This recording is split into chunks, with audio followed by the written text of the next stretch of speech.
Гөлшәшәк Галиева. Гәззәбану.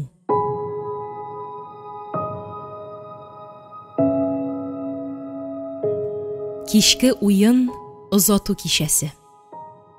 Калган санаулы көннәр искән җил кебек үтеп тә китте.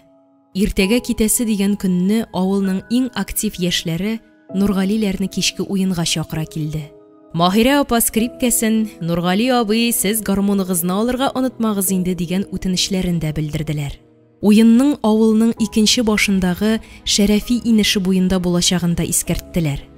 Нургалинең бала чагыннан ук иң яраткан урыннарының берсе ул. Ераклардан ук сузылып аккан тар гына инештә малайлар белән маймыш тотарга яраталар иде. Инештән шактый читтә биек тау.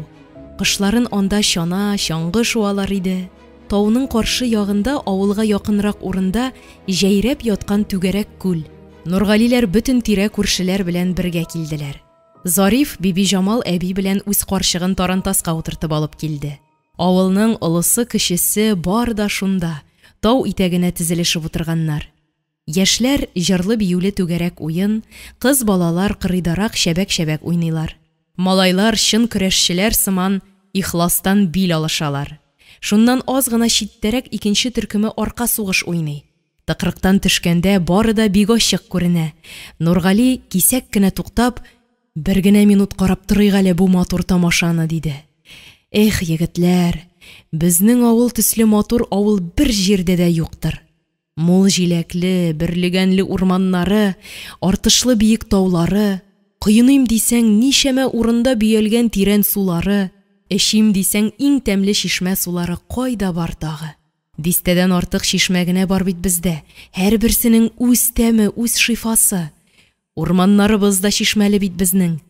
Кирамәт чишмәсенең суын бер татып карауда җитә. Син инде аның тәмен дә, ярсу йөрәгеңә сихәтен дә оныта алмыйсың.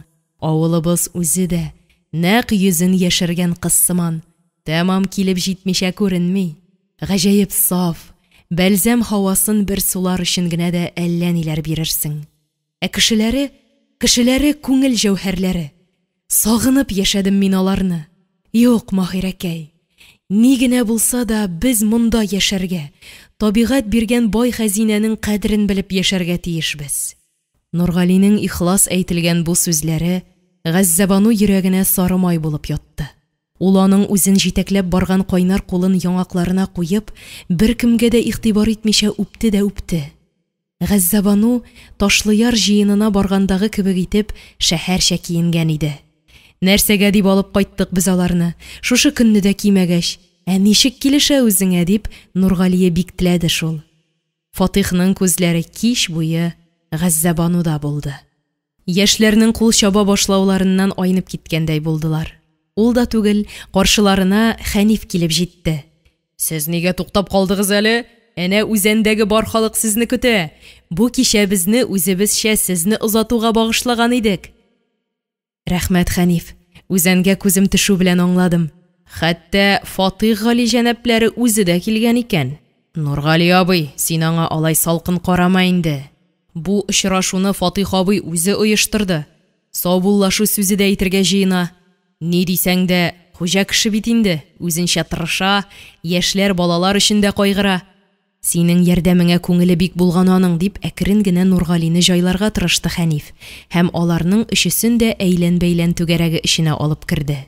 Шунда җыен батыры, күрше авыл егете Әхтәм белән очрашу Нургали өчен сюрприз булды. Ташкент бүләге гармунын да алып килгән. Янында батыр асты калган күйек егете Сабирҗан да басып тора.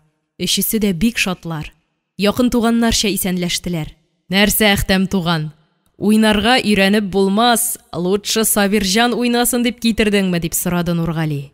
Юк, уйный башладым башлавын. Тик сезнең күк оста гармунчылар янында уйнарлык түгел әле. Киләсе җыенда Аллаһы боерса, сезнең төсле сыздырырмын дип ышанам. Кайтыгыз гына. Исәнлектә күрешсәгие. Бүләгегезне җаным кебек саклармын. Мин аны бүген Сабирҗанга уйнап торырга алып килдем. Мә агайны уйнап җибәр әле. Кызлар, кунакларга җыр җырлыйбыз диләр. Рәхмәтен әйтеп, кулына гармунны алуы булды. Сабирҗан дәртләнеп уйнап та җибәрде. Кызлар җыр башлады. Алма бакчасының юлы тәрәзәләргә туры, әллә сезгә сибелгәнме бөтен дөньяның нуры? Бер карыйм кашыгызга, бер карыйм күзегезгә, Субханалла, күз тимәсен дип карыйм йөзегезгә. Кадерле кунакларыбыз, хәзер сезнең чират. Җырчыларыбызга үз һөнәрләрегез белән җавап бирәсез. Үзегез уйлашыгыз. Бәлки, читтән дә тәкъдимнәр булыр, диде егетләрнең берсе. Шуны гына көтеп торгандай, китте сорау, чыдап кына тор. Халык ду килде.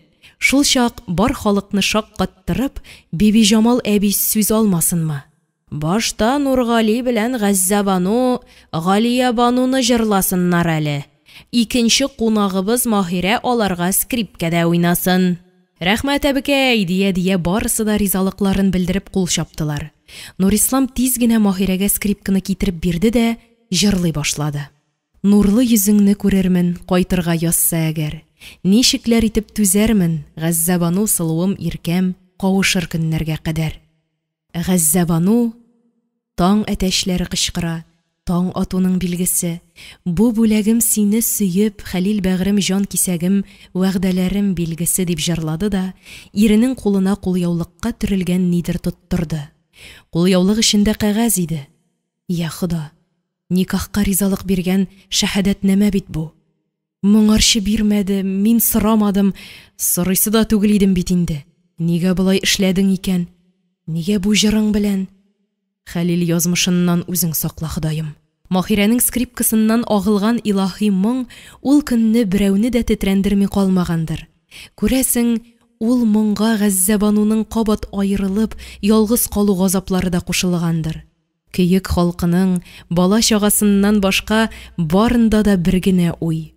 Ничек аерылышырлар икән бу гүзәлләр иртәгә? Халык кул чаба, җырны дәвам итүне сорыйлар. Маһирә якында гына басып торган Җәмиләне чакырып алды. Хәнифкә Җәмилә җырын игълан итүен сорады. Җәмилә җыр башлады.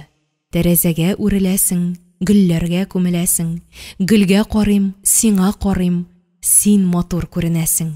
Айли Җәмилә, җәй көннәре ямлелә. Салкын сулар сибеп кенә үстерәм гөлләремне, серләремне сөйләр идем, тыңласаң серләремне.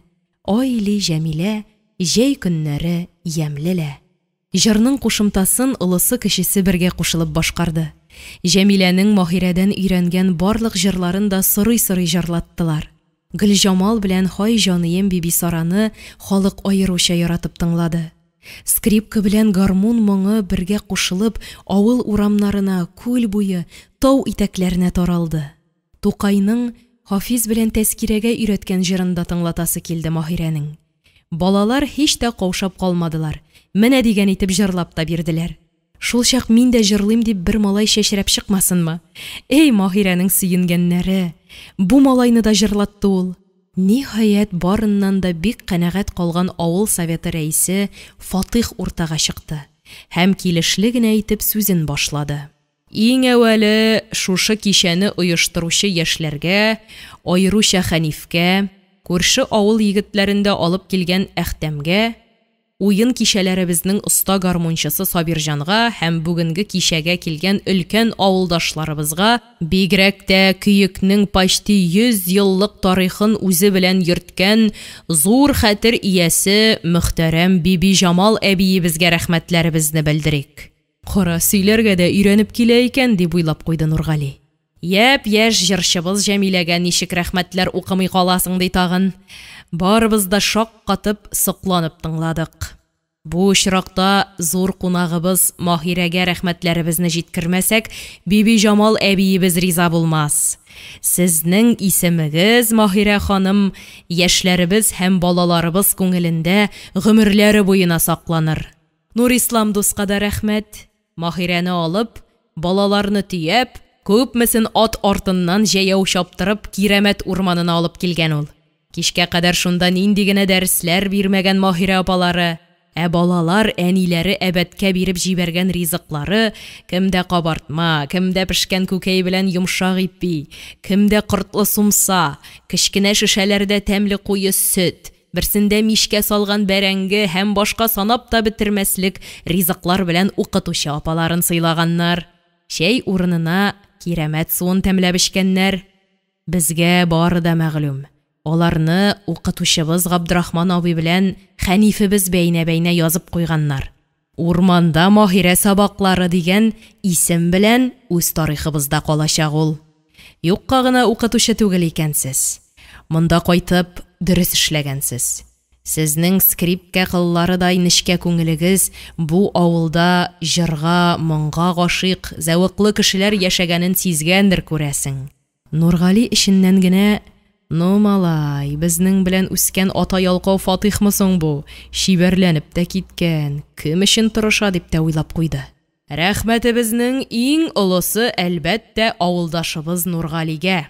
Төзелеш эшләрендә тамам килеп терәлгән идек. Аның ярдәме белән суыклар башланганчы клубны төзеп бетерергә уйлыйбыз. Бу мәсьәләдә җыен көнебездә мәрхүм булган Газимҗан абыйның улы Мәхмүд белән килене Мәфрүзәгә аеруча зур рәхмәт. Алар иң актив төзүче комсомолларыбыз. Ул да булмады, әллә каян гына Гәззәбану каршына Мәфрүзәсен җитәкләп Мәхмүд килеп басты. Яшь килен Маһирәнең бүләге яшел атластан билләренә сыланып торган бала итәкле гаҗәеп матур итеп тегелгән күлмәктән. Гәззәбану бүләге ак ефәк шәлдән. Күз явыңны алырлык кыз. Газимҗан абый исән булса, ничек куанган булыр иде. Шатлыгым да, бәхетем дә сез диеп яшәр иде дә яшәр иде. Аның изге теләге белән яшьләрнең матур гаилә коруларын, үкенечләре белән үрелеп килгән моңсу бәхет димини дисең. Фатих сүзен дәвам итте. Игелекле Зариф абый гаиләсенә шундый мәшәкатьле вакытларында да тулы бер көннәрен безнең төзелешкә багышлаганнары өчен рәхмәтләребезнең чиге юк. Шушы көннәрдә яңа мәктәпнең нигезен сала башларга җыенабыз. Бу эштә ата-аналар ярдәме дә бик кирәк булачак. Якты киләчәгебез өчен көчебезне кызганмабыз. Ярый, кунакларыбыз, хушлашыйк, юлларыгыз уң булсын, исән-сау кайтып җитегез. Киләсе кайтуыгызда яңа зур клубта очрашырга насыйп булсын. Комсомолларыбыз сынатмас. Нинди клуб булыр әле ул? Җитте сиңа читтә йөрергә, кайт туган авылыңа. Төп гаиләңдә монда бит. Күреп торасың, никадәр эшлисе эшләр бар. Авылны бергәләп күтәрү җиңелрәк булыр иде. Синдәй кешеләр кирәк монда дип әйткәнен көткән иде Нургали. Юк шул, әйтмәде Фатих. Димәк, теләми ул аның бөтенләйгә кайтуын. Сәбәбе ни? Әллә өмете һаман Гәззәбанудамы? Күзен дә ала алмый бит ул аннан. Кешеләр сизәр дип тә уйламый ичмасам. Өйләнергә дә исәбе юк диләр. Зарифныкылар күршеләре белән бергә кайттылар. Араларында нигәдер Саҗидә бик күңелсез иде. Ни булды сиңа, күрше? Тәскирең чын күбәләктәй ничек матур итеп җырлады. Синең түбәң күккә тигәндер дип уйлаган идем. Ә син, диде Гиззелбанат. Анысы, Аллага шөкер, бик куандым. Маһирәгә рәхмәт яусын, ул тырышты. Чыннан да син бүген бөтенләй башка, Саҗидә. Нигә балтаң суга төште әле, дип Нургали дә сүзгә кушылды. Нигә? Үзегез дә китәсез. Минем Нурисламымны да алып китәсез. Әле ул барган көйе бераз эшләп тә алырмын дип күңелемне төшерде. Син котырткансыңдыр әле, Нургали. Акчаның аның күпме булса да җитәсе юк. Акчада гына микән әле сәбәп? Менә нигә эчем поша, җаным борчыла минем. Ярар, ахирәткәем, иртәгә иртүк турасыбыз бар. Булай да төн кыска, дип Саҗидәне озатасы килде Гәззәбануның. Ярый, җаным, аңладым. Ну, малай, Фатихның күзен яндырдың бүген. Фатихныкын гына микән әле? Бик күпләрнең күзе янгандыр сиңа карап. Бу киемнәрең белән син чын ханбикә буласың. Иртәгә дә шулай киен, бел аны. Гел шушы киемнәрдә ханбикәләргә охшатып күз алларында калдырсыннар әле үзеңне. Нургалиең дә, көндәшең дә. Соңгы төн һәм аерылышу. Ак келәттә калган Нургали үз уйлары, үз борчулары белән ханбикәсенең керүен көтте. Нишләргә? Ризалык кәгазе турында сүз кузгатыргамы? Нигә ул аны Галия Бану җыры белән бәйләде? Әллә калдырып кына китәргәме? Фатих турында да уйланмый кала алмады. Егет күзгә күренеп үзгәрә бара. Бүген ул элеккеге Фатих түгеллеген күрсәтергә тырышты. Димәк, ул мин уйлаганча ук төшеп калган егетләрдән түгел икән. Ташлы ярдан соң Габбасы да күңелемне шеметкәләп ала бит каһәр. Әнигә шаярган булып кына сорап карамаска дип уйлап кына битерде Нургали. Тулган айдай балкып, әллә йоклап киткән инде дип сөйләнә Гәззәбану килеп керде. Ул инде чайканып, ир-яңа эчке киемнәрен кияргә дә өлгергән. Үзеннән беленер-беленмәс кенә хушбуй исе аңкып китә. Бигрәк озак көттердең. Ай-һай, әнисе, нинди йокы ди ул. Йокы бүген бездән ерактарак йөрер дип уйлыйм әле мин. Бабасы Хафизны да үзе янында калдырды. Әйдә, ялыктырмасана шул кадәр. Кадерлем Нургали, бүген син ахырда ник бер сүз дә әйтмәдең? Кичке уен гына булмады бит бу. Нык әзерләнгәннәр алар. Фатих ничек тотты үзен? Син авызыңа су капкандай тик утырдың. Нәрсә әйтергә тиеш идем соң мин? Тиздән мин бөтенләйгә кайтам, бергәләп эшләрбез, авылыбызны да гөл итәрбез дияргә кирәк иде дип көлеп җибәрде Гәззәбану. Менә шулай җаным. Тавык тешенә тары кергән, шүпли арып беткән ди. Кайтам. Һич шиксез кайтам. Дөресен генә әйткәндә, китәсем килми, һай, бер дә китәсем килми бит Гәззәбану. Хәзергә китми дә булмый шул. Ни хәл итмәк кирәк? Вәгъдә, иман, әйтсәм әйтим инде, көлсәң көләрсең. Сине калдырып китәсем килми. Көнлим бугай мин, беләсеңме? Көнлим. Вәт чёрт возьми, көнлим бит җаным. Чынлапмы? Чынлапмы, Нургали, әллә шаяртасың гынамы? Әйт дөресен. Миңа иң дөресе кирәк. Шаяртсаң шаяртам диген, анысына да үпкәләмәм.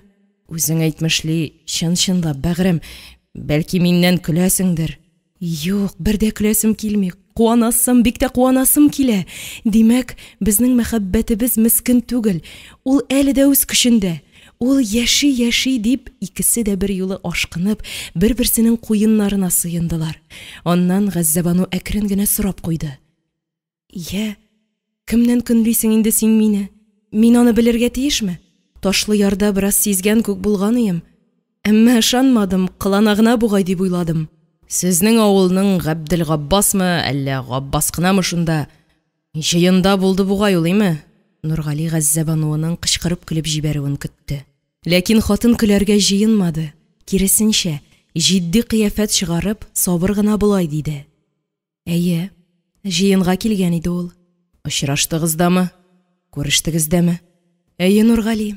Очраштык та, күрештек тә, сөйләштек тә. Син нәрсә мине үчеклисең әле? Булай да ут капкан йөрәгемә йөге белән ялкын өстисең. Кайчан, кайда күрештегез? Мин кайда идем? Син дә шунда җыендайың. Син мәйданның үзәгендә бүләкләреңне тапшыра идең. Шуннан нәрсә сөйләштегез? Вакытында җайлагансыз бит. Ай. Гәззәбануның түземлеге тәмам төкәнде һәм ул ирексездән шаркылдап көлеп җибәрде. Эй, Нургали, булай җүләр булмалы. Җүләрләнерсең дә шул. Ну, малай. Таяк булгап ата кас кытыртамыни? Сөйлә инде әйбәтләп кенә. Өйләнгәнме, кайда яши? Әллә һаман сине көтәме, Фатих шикелле, дип бераз тынычлана төшеп, сорашуын дәвам итте Нургали. Әлегә өйләнмәгән. Донбасста яши, шахтер. Җәй саен авылга җыенга кайта икән. Синең шикелле үк чибәр, ул да затлы киемнәрдән. Үз бәһәсен белә. Әмма сиңа көнләшергә бер сәбәп тә юк. Тик шунысын гына әйтә алам. Әгәр сине очратып гашыйк булмаган булсам, Габбас белән без бәлки бергә булган булырык. Бәлкем, бәхетлерәк тә булган булырым. Әмма мин сине, бары сине генә яраттым һәм яратам. Үлеп яратам бит, Нургали. Сине генә көтәм, кирәкми миңа бүтән дип җырлаган күк. Сызылып таң атканда да аларның сүзләре бетмәгән иде әле. Күбрәк киләчәкләре турында сөйләштеләр. Нургали бәгърем, бу очрашуыбызда яңа авырга узмадым микән дип уйланам. Нишләптер борчылып та куям. Нигә борчыласың? Чыннан да шулай була калса, мин бик шатланырым. Әгәр без ерак сәфәргә чыгып киткәнче билгеле булса, син шунда ук хәбәр бир. Ул хәбәр, туачак балам турындагы хәбәр юлларымда миңа очар канатлар куяр. Башым вә җанымны да саклар иде дип өметләнермен. Бирсә иде Ходаем. Иртәгесен иртүк Нургалиләрне озатырга дип Ташлы ярдан кодалар да килеп җиттеләр. Сез үз җайыгыз, мин үз җаем белән бара торыйм дип, күршеләре белән дә хушлашып, Нурислам китеп тә барды. Кая шулай ашыкты ул, дип Ибраһим кода кызыксынуын белдерде. Эй Ибраһим абый, кая булсын, шунда, шул Ташкентга инде. Мәхмүд кемнәрендер каршыларга станцияга бара икән. Нурислам шулар аты белән китте. Нурисламның ни калган соң анда? Нургалиебез инде нишарадан бишара дигәндәй, исән-имин генә йөреп кайта күрсеннәр Ходай кушып. Безнекенең элек эшләгәне өчен күпмедер акча аласы калган икән. Барган көе уракка төшкәнче бераз эшләп тә алмакчы була бугай. Бер дә җибәрәсем килмәгән юкса. Ашкынды гына бит.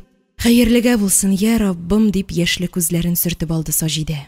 Ат җигүле, Хафиз кузлада. Моңсу ыгы-зыгы, хушлашу. Ике кодагый ни тырышсалар да, күз яшьләрсез генә саубуллаша алмадылар. Барысында гаҗәпләндергәне Гәззәбануның үз-үзен тыныч тотуы. Аның Маһирә белән хушлашуын берәүнең дә күз уңыннан җибәрәсе килмәде. Сау бул, Маһирә. Бергә кайтыгыз. Нургали янында булгач, бу йортта син дә кадерле кеше. Шуны онытма. Мин юк җирдә сакла Нургалине. Ул барыбыз өчен дә иң кадерле кеше. Хәерле юл сезгә. Әмма Нургалие белән аерылганда аның бу тынычлыгы ахырга кадәр саклана алмады. Бигрәк тә үз урамнарын чыгар алдыннан атның туктап калуы, тарантастан Нургалинең сикереп төшеп, кире борылып йөгерә башлавы Гәззәбануны бөтенләй әллә нишләтте. Җаным, нәрсәңне онытып калдырдың, дип аның да Нургали каршына йөгерүе, аягындагы үкчәле башмакларын ташлап алга ыргылуы, нәрсәне онытканбыз, нәрсәң калган дип кычкыра-кычкыра йөгерүләре. Ниһаять бер-берсенең кочагында килеш, Нургалинең «Син калгансың, бәгърем, син!» Кабат хушлашмыйча урамыбызны да, сине дә калдырып китә алмадым, дип üzгәләнүләре. Бер-берсенең күз яшьләренә чыланып, менә шулай әллә нинди эчке газаплар белән аерылыштылар алар. Ташкентка кайту. Вокзал янында әрле-бирле йөргән халык арасында басып торган Локманны ерактан ук Нурислам чамалап алды. Әнә, күрәсезме, Локман абый бит ул бу якка карап басып торган кеше. Ул бит. Әйе, точно әти.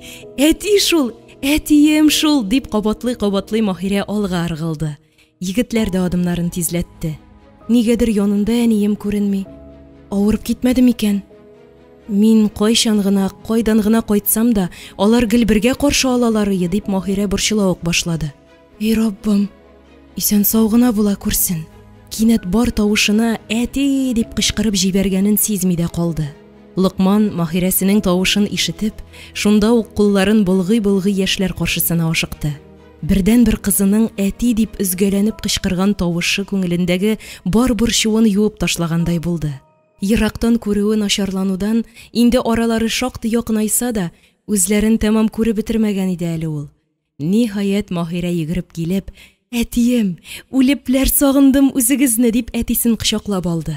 Локман кызының күз яшьләрен күреп, «Шу әле кызым, шу, нигә инде бу күз яшьләре? Кирәкмәс, син алай елак кыз түгелең бит. Нишләптер җаның тыныч түгел ахыры», дип сораша башлады. «Юк, әти, бары да әйбәт. Әнием кайда? Ул ник килмәде? Әллә авырып киттеме?» «Әниең кунаклар белән өйдә калды». «Нинди кунаклар, кемнәр?» «Анысын өйгә кайткач үзең күрерсең, кызым». «Эй, синең белән мәшәләнеп күрми дә торам икән. Нурислам да килгән ич. Әссәламәгаләйкүм, егетләр. Әйбәт кенә кайттыгызмы? Тынычлыкмы?» «Вәгаләйкүм әссәлам, Локман абзый. Аллаһының биргәненә шөкер. Сезгә авылдан бик күп сәламнәр алып килдек. Җыенга җибәргән бүләкләрегез өчен авыл халкы бик рәхмәтле калды.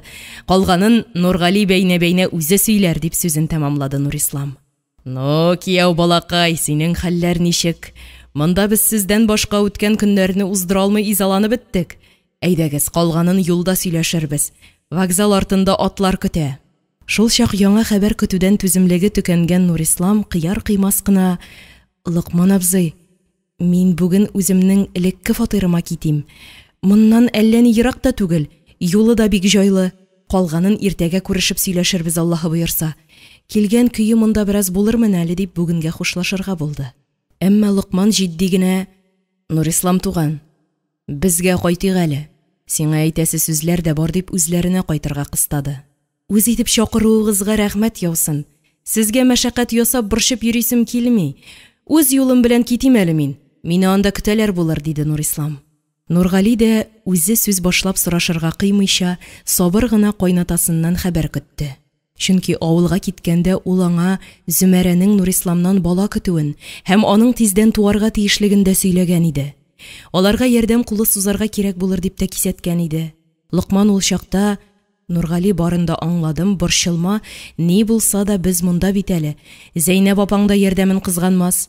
Ә син бер үк Маһирәне саклый күр. Монсы безнең гызырыбыз. Сиңа ышанып кына җибәрәбез. Ә менә Зөмәрә ханымның хәле турында искәртеп бик дөрес эшләдең. Тыныч бул, дигән иде. Ниһаять, Лукман әле берсе дә көтмәгән коточкыч авыр хәбәрне кичекмичә тизрәк ирештерү кирәклеген аңлап сөйләп китте. Нурислам, үзеңне анда көтәләрдер дип уйласаң да, кызганыч, сине өзелеп көткән кеше анда юк инде. Үзе артыннан төрекмештәй тере, үзе атаганча бөркеттәй улын, күз нурын калдырып, әле кичә генә гүриясе булды. Авыр туфрагы җиңел булсын. Язмыштыр инде. Бары бер генә көнгә соңга калдың шул, Нурислам. Бары бер көнгә. Лукманның соңгы җөмләләре Нурисламга әллә барып җитмәде, әллә ул аларны бөтенләй ишетмәде дәме. Лукман абзый, малай кайда, малай, дип кычкырып җибәргәнен сизми дә калды. Сабыр, туганым, сабыр.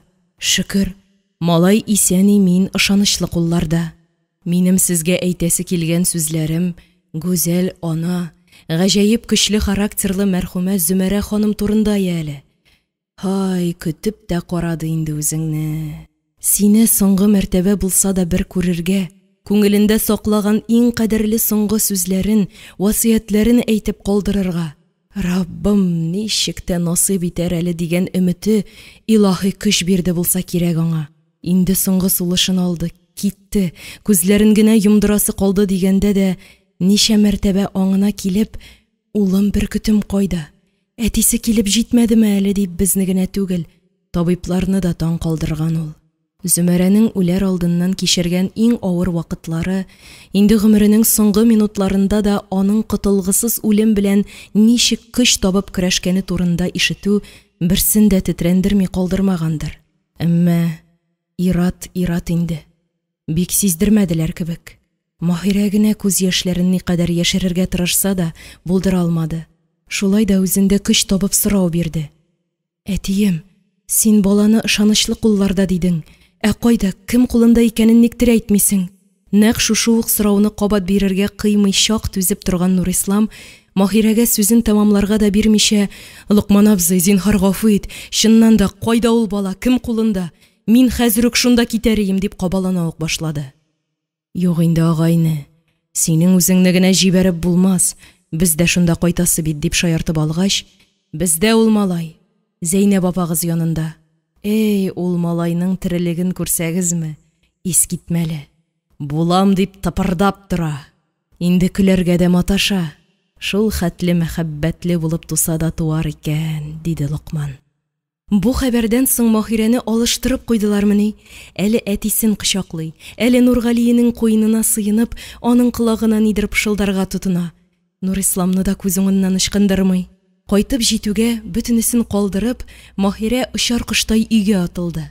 Ишек ачылып китүгә, утлар йотып көтеп алган әнисе кызының әйтеп бетергесез шат чырайын, нур бөркеп торган күзләрен күреп сөенде һәм: Аллага шөкер, әлхәмдүлиллаһ, шатланып күрешүләрне дә безләргә насыйп әйләдең. Эй Раббым, моннан соң да рәхмәтеңнән ташлама. Барыбызны алдагы көннәрдә дә Хызыр Ильяс канаты астында йөртсәң ие, дип дугасын кылды. Берсен-берсе өзелеп сагынган ана белән кыз кочаклашып күрештеләр. Әнием, бала сезнең бүлмәдәме? Бик тә күрәсем килә. Күрерсең, балам, күрерсең. Иллә дә мәхәббәтле малай. Йоклый әле. Әнә, әтиләрең дә керә бугай. Бар, син тиз генә юынып ал. Безнең белән Нурисламда килде бит әле, әни. Ничек? Ни йомыш белән? Әтиең үзе чакырмагандыр ич. Юктыр. Нурисламны күргәч, үзе дә аптырап калды әле ул, дип җаваплады да юыну бүлмәсенә ашыкты. Зәйнәп ниндидер бер эчке дулкынлану белән Нургалидән бигрәк Нурисламның керүен көтте. Нишләп йөри? Нинди максат белән килде икән ул? Әллә Зөмәрәсе белән яшерен элемтәдә булып, барын да белеп килүеме? Юк, ничек инде? Мөмкин түгел бит бу. Әлеге шикләнүләрем курыкканга куш койрыгы белән 5 кебегрәк килеп чыгадыр. Тик шулай да сабыйның язмышын хәл итүдә ата кеше буларак соңгы сүзне һәр хәлдә Нурислам әйтәчәк. Өстәвенә мәрхүмәнең васыяте, Зөмәрәнең җан авазы белән әйткән соңгы сүзләрен Зәйнәп янәдән исенә төшерде. Бер көтемне әтисе кулына тапшырырсыз. Ул үзе хәл итсен. Әгәр баланы үзенә ала алмаса, аны да гаепләп булмый. Сезнең дә Нурисламга ихтирамлы булып калуыгызны телим. Аның бик тә яраткан үз гаиләсе бар. Хатыны Саҗидәсенең дә сәламәтлеге шәптән түгел. Авыл җирендә гайбәте дә шүпрәсе уңган камырдай кабара. Нурисламны да авыр хәлгә куясым килми. Мин аңа булай да мең бәхил. Ул миңа гомерлек хыялым, ана булу бәхтен бирде. Хәтта туачак баламның карынымда чакта ук хәрәкәт итүен тоюдан күпме рәхәт мизгелләр кичердем. Күкрәк сөтем белән баламны имезү ләззәтендә татыдым. Бик шөкер. Чыннан да бер көтемнең авылга кайту мөмкинлеге тумаса, шул вакытта гына фақат әтисенең ризалыгы белән аның язмышын үзегез теләгәнчә хәл итүне сезгә тапшырам, Зәйнәп апа. Мин сезне беренче күрүемнән үк нарасыем өчен Раббымның рәхмәте белән җибәрелгән фәрештәләрдер дип кабул иттем. Лукман абый белән сезнең кулларда улымның ким-хур булмаячагына ышанып, тыныч җан белән китәм. Безнең өчен кылган изгелекләрегезнең әҗере меңе белән үзегезгә кайтсын. Аллаһының рәхмәтләре яусын сезгә. Тагын бер гызырым. Алай-булай баланы сорап үз әнием килә калса, зинһар бирә күрмәгез. Ул анда кадерсез, бик кадерсез булачак. Үземне зинашы, баламны зина калдыгы диде. Үзегез беләсез, чакыра торып бәхилләшергә дә килмәде бит ул. Мин аңа бәхил һәм үзенә бәхиллегемне биреп китүем турында җиткерә алсагыз, бик риза булырым. Бер карасаң, әнине бик каты гаепләп тә булмый шикелле. Ул һәр гаиләнең никахлы булуын һәм һәр баланың фақат никахлы ата-анадан гына тууын таныды. Үз балаларыннан һәм нәсел-нәсәбебезнең һәр әгъзасыннан да шуны катгый таләп итте.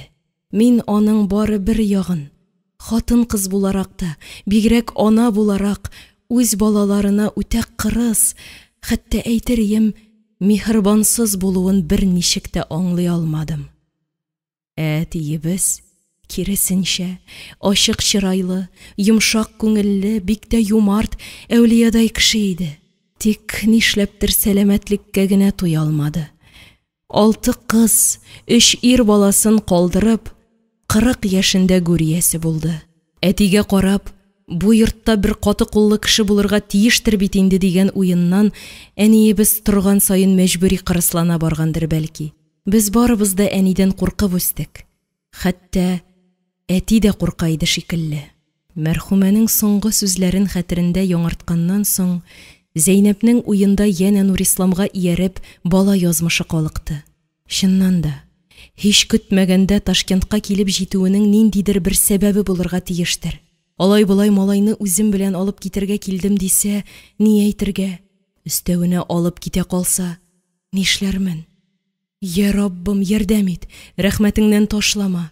Кыска гына вакыт эчендә бу сабыйга шул кадәр ияләшермен дип кем уйлаган? Эй, Ходаем, бу ияләнү бер дә булай гына булмаган икән лабаса. Бердән бер кызының Нургали белән никахлашкан көненнән башлап, ниһаять оныклы да булырбыз дип инде менә ничә еллар хыялланып йөргән Зәйнәп бу сабыйны үз оныгыдай кабул итте түгелме соң? Бу инде гади ияләнүдән бик ерак. Моннан 1 ел элек төрле тикшеренүләр үткәннән соң, Маһирәнең балага узалмаячагын хәбәр иткән мөһерле кәгазь Зәйнәпне тәмам аяктан йыга язган иде. Маһирәне тапканнан соң үзенә дә һич онытасы юк, шундыйрак хәбәр җиткергәннәр иде. Ул вакытта Лукман белән икәүләшеп күпме борчылдылар алар. Гәрчә бер кыз балалары булса да, кызлары бөтенләй баласыз калыр дип кем уйлаган? Карале Аллаһының рәхмәте, шушы гөнаһсыз сабый Маһирә өчен борчылуыбызны да оныттыра башлаган түгелме соң? Шу, сабыем чакыра бугай. Әйе, хәзер балам, хәзер, дип Зәйнәп эчке бүлмәгә ашыкты. Бүлмә ишеген ачып җибәрүгә, бала күтәреп торган Маһирәне һәм аның сабыйга текәлгән шатлык тулы күзләрен, илаһи нурлы йөзен күреп ах итте. Субханалла, бәрәкалла, балакайларым, күзләрем тимәсен дип тиз генә кирфекләренә эленгән күз яшьләрен күлмәгенең җиңе белән сөрткәләп куйды. Әни, асты юешләнгән, тизрәк алыштырыйк. Әнә ничек борчыла. Ирләр кергәнче тәртипкә кертик без бу нарасыйны. Әтиләр никтер озакладылар. Теге 2 катлы йортны эшләтеп бетерде әтиең. Барлык җиһазларын да урнаштырдылар. Көзге эшләр беткәч, Нургалинең әти-әнисе белән гаиләсен авылдан шунда күчерербез ди. Көзләргә кадәр сезне шунда яшәтергә уйлый. Йорт бик матур булды. Бүген үк шунда кунарсыз, Аллаһы буйырса. Нургалиләргә шул йортны күрсәтеп, уйлары, планнары белән таныштырып йөри. Белмим шул, әни. Кияүгез ни дияр бит әле? Аның үз авылында 2 катлы йорт булдырып, беренче катында зур кибет ачып, шунда яшисе килә кебек. Әти-әнисе дә шулай тели булса кирәк. Авылны ташлап китә торганнардан түгел алар. Ташкентка да кунак булып килсәләр килерләр, әмма яшәү өчен түгел. Авыл үземә дә бик ошады. Урманнарга, суларга бай, кешеләре дә бик ачыклар, тырышлар. Көндәшең Гәззабану турында бер сүз дә әйтмисең әле. Минем бөтен борчылганым шул булды. Ә син бик тыныч күренәсең, шөкер.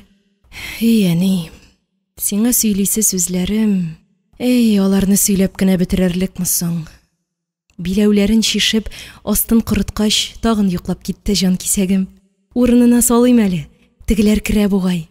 Чыбылдыгын капла тизрәк. Йоклаган балага карарга ярамый. Әле 40 да тулмаган бит, дип, бүлмә ишеген ябып ук куйды Зәйнәп. Кызым, син ирләрне аш өенә алып кит. Анда бар да әзер, хәзергә мин монда калыйм. Пешекчеләргә әйт, башта үзебезчә пешереп чәй чыгарсыннар. Юынып, чистарынып, башта баланы күрергә дип алгы бүлмәгә килүче ирләрне Маһирә туктатып, әнисе кушканча аш өенә алып китмәкче булды. Ләкин Нурислам белән Нургали күз кырые белән генә, ерактан гына карарбыз, безне сизмәячәк тә бит ул, дип ялвара ук башладылар. Ниһаять, Локман, үзем катнашмасам булмас ахыры дигәндәй, бармагы белән генә тышкы ишеккә күрсәтте дә, кул изәп, егетләрне алып чыгып китте. Әйттем бит мин сезгә, бу йортта Зәйнәп апагыз сүзе закон.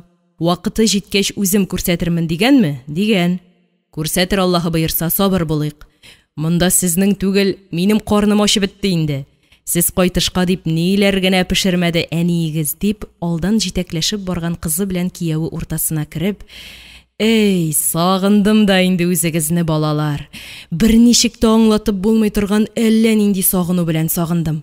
Хәерлегә булсын, диде дә, яшькә чыланган кирфекләрен сыпыргалап алды. Табын мул иде. Пешекчеләр дә бик тырышкан.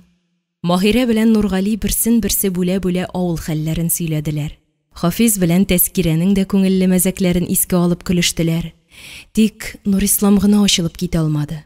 Зөмәрәсе турында тагы нидер ишетәсе килеп микән, бөтен игътибары, карашы Локманга юнәлгән иде. Нурисламның ичке халәтен сизеп утырган хуҗа сүз башлады. Хәзер мин сезгә мәрхүмә Зөмәрә ханым турында сөйләрим. Сөйләгез, зинһар, сөйләгез, Локман абзый. Сездән башка миңа аны тагын кем сөйләр? Ялгышасың, Нурислам, ялгышасың. Бар ул кеше. Зәкия исемле бик акыллы Казан кызы ул. Зөмәрә ханымда фатирда турып, аны соңгы сулышына кадәр караган, тәрбия кылган бала. Телебезне дә ул өйрәткән аңа. Зәйнәп апаң белән мин үзбәкчә әйбәт кенә сөйләшсәк тә, ул безнең белән гел татарча сөйләшергә тырышты. Ярдәмче дә, остаз да һәм иң ышанычлы сердәш тә булыр өчен кеше нинди сыйфатларга ия булырга тиеш булса, менә шул яшь кенә кызда барысы да бар. Аның сиңа сөйләр сүзләре күптер. Үзеңә генә тапшырасы кайбер әйберләре дә бар кебек. Аны бүген үк күреп булмас микән, Локман абзый? Сабырсыз да инде үзе. Нишләп булмасын, булыр?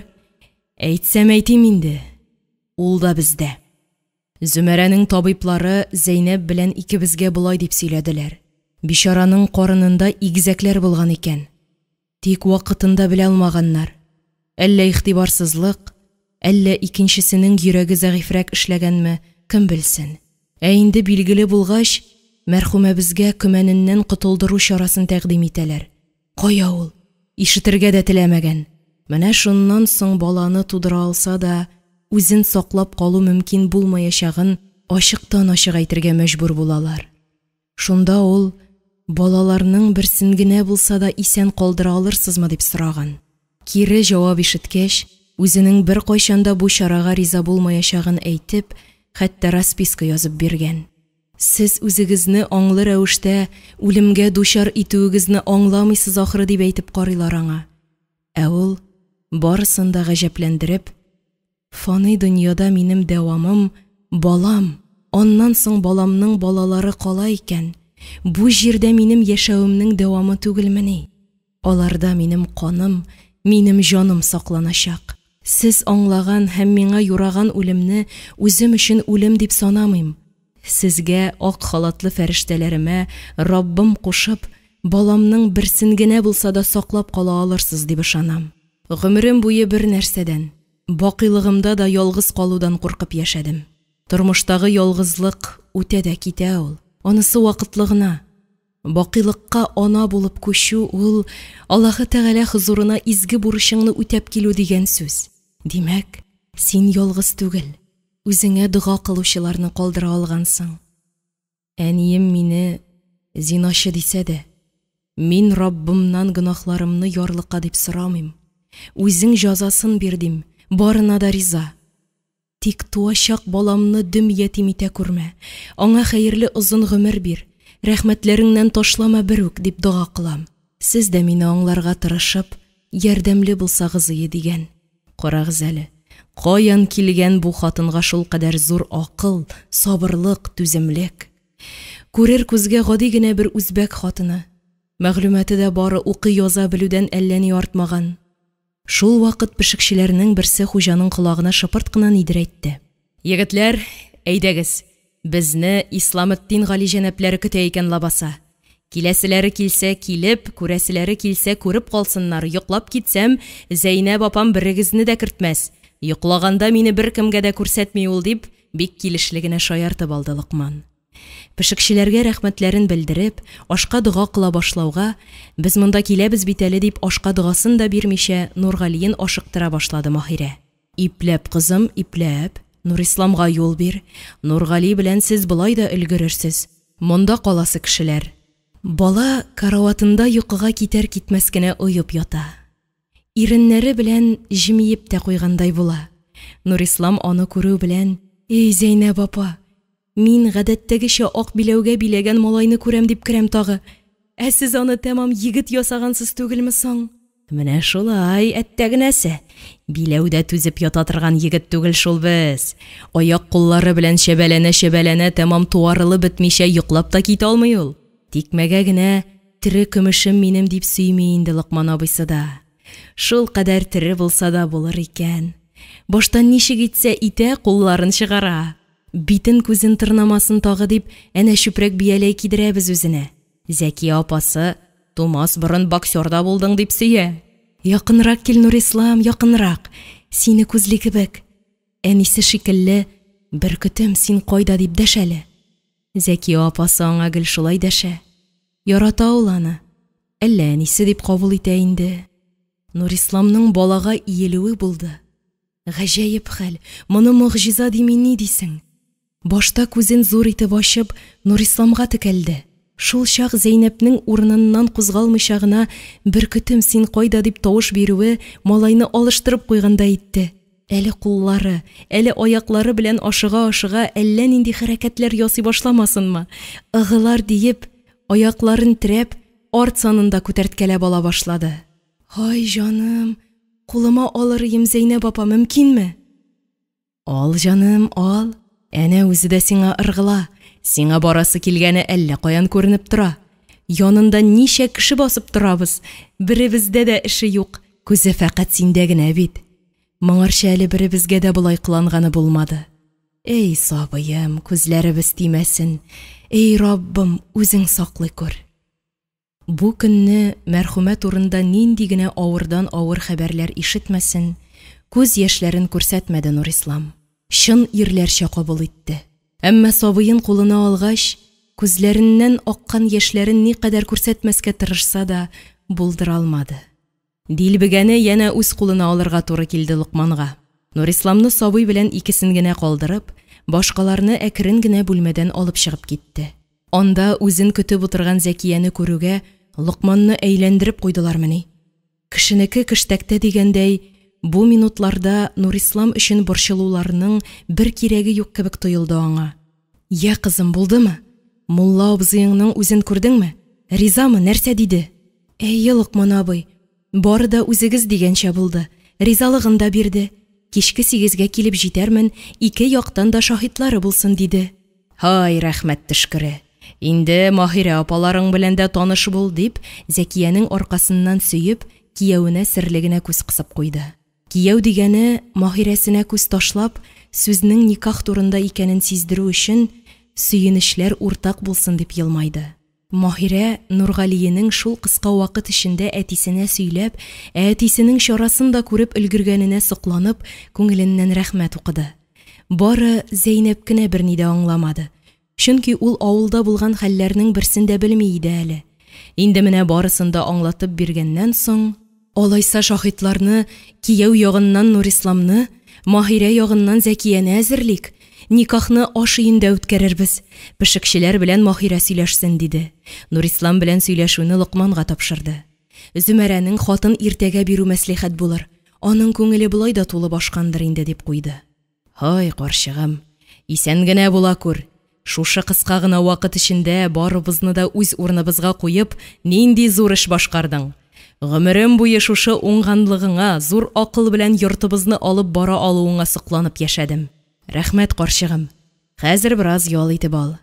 Садык хәзрәт килгәнче үзеңне дә тәртипкә китерергә тырыш. Соңгы вакытта көннәр буе бала белән бераз таушалып та киттең.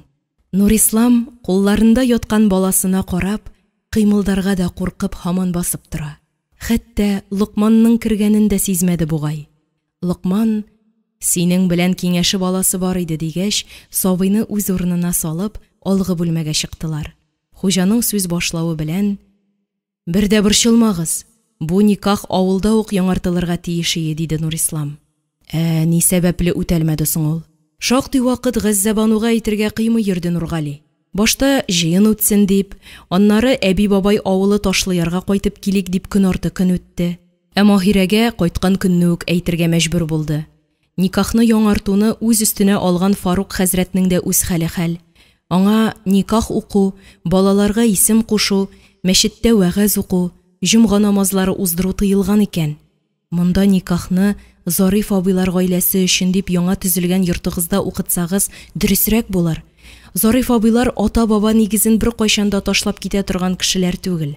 Тормышлары да Аллага шөкер. Менә шул туганым. Әллә Лукман абыең туган авылын үзе теләп тик томалдан гына ташлап киткән дип уйлыйсыңмы? Рәсәй дәүләтендә татарга бер кайчанда юньле караш булмады. Я ул аны кычкыртып чукындырырга тотына, я ул аның эшкә уңганлыгын, чыдамлылыгын вә түземлелеген, өстәвенә буйсынучан холкын, шуның өстенә акча да яратканын белеп, бик еракларга иң авыр эшләргә җибәрә.